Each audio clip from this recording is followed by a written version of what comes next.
Well, I mean, this is not the first time that a U.S. president has painted Pakistan as one of the dangerous countries in the world. I mean, Biden's former boss, Barack Obama, had famously said that Pakistan is the one country that keeps him up at night.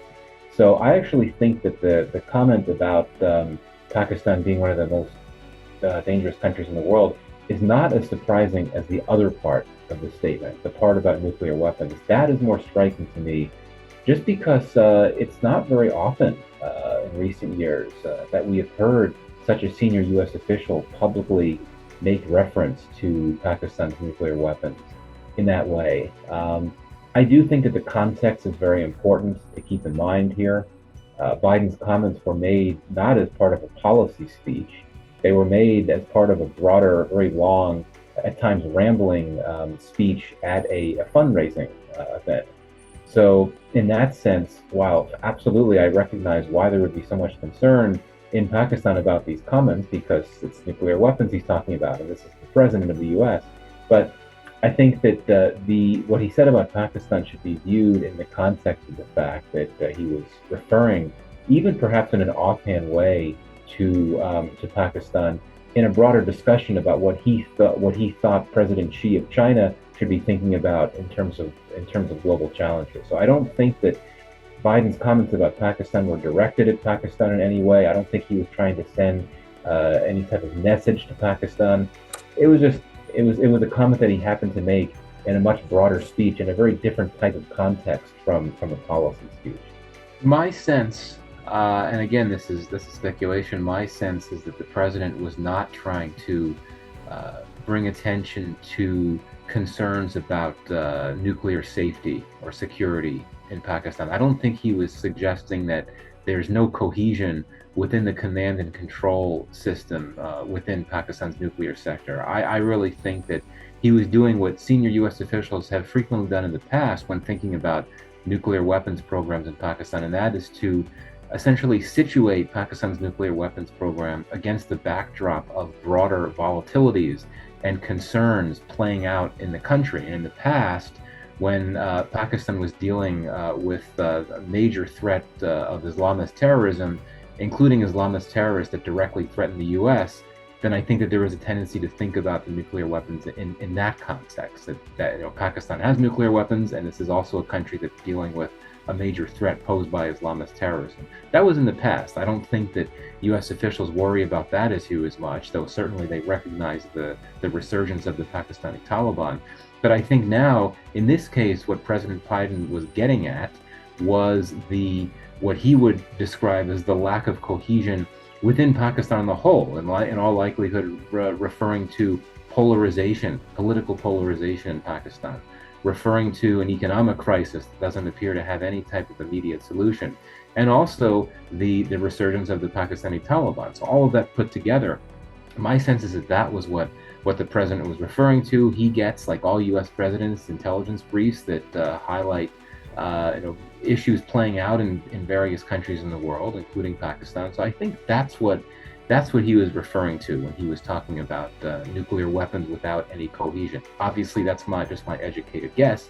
It's all speculation, but it is notable that the official response from the Pakistani government appeared to interpret his comments as a reference to a lack of cohesion within Pakistan's nuclear weapons sector, and I don't think that's what he was getting at.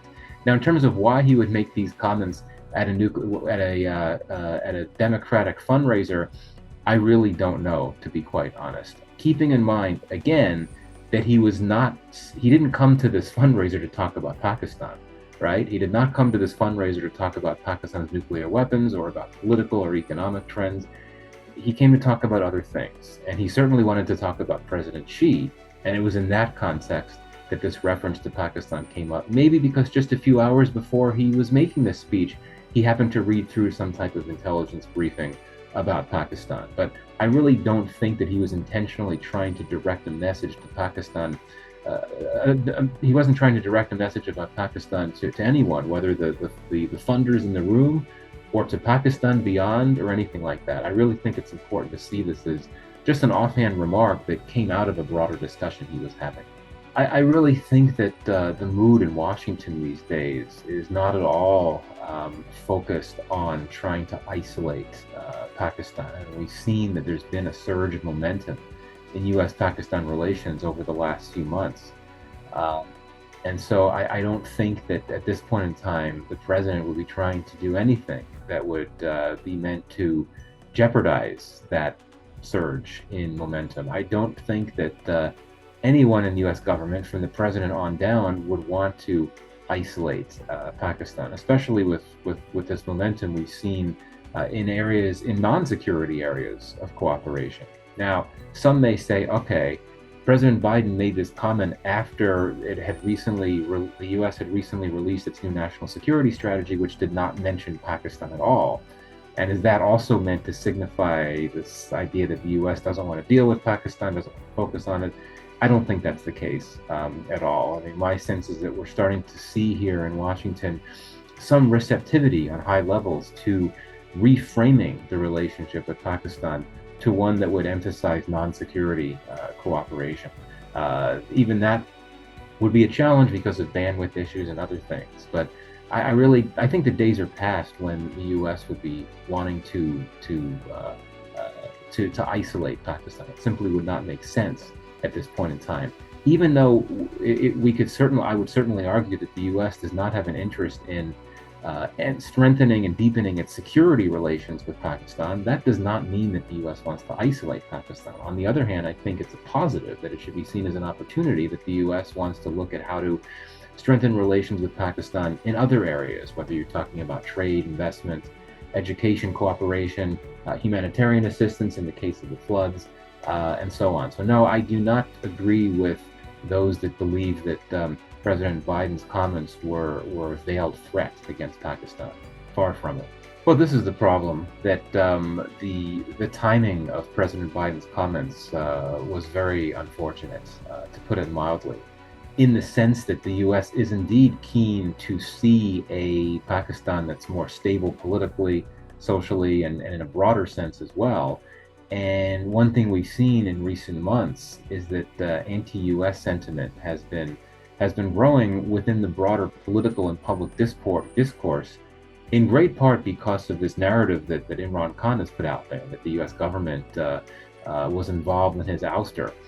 And for Biden to make these comments now is certainly not going to ease or reduce negative perceptions of the U.S. in Pakistan. On the other hand, and on the contrary, it will simply, I think, provide more ammunition to those that believe that the U.S. is always keeping an eye on Pakistan's nuclear weapons, that it wants to seize nuclear weapons, that it wants to denuclearize Pakistan. This is not true. These are untrue conspiracy theories. But certainly, the fact that you have the president of the U.S. expressing concern about Pakistan and using the phrase nuclear weapons, that is not exactly going to ease the rather volatile political environment, one that does feature, among other components, what I would describe as significant levels of criticism toward the U.S. and U.S. policy and the U.S. on the whole. So in that sense, the timing is not good. And also, given that we're seeing some of the most encouraging momentum in U.S.-Pakistan relations that we've seen in quite some time, that makes the timing of his comments unfortunate as well. Though I will say that while I think that public sentiment about the U.S. certainly will not soften after his comments, I do think that the relationship itself will not be impacted that much. It seems to me that the government in Islamabad is keen to move forward with the relationship with the U.S.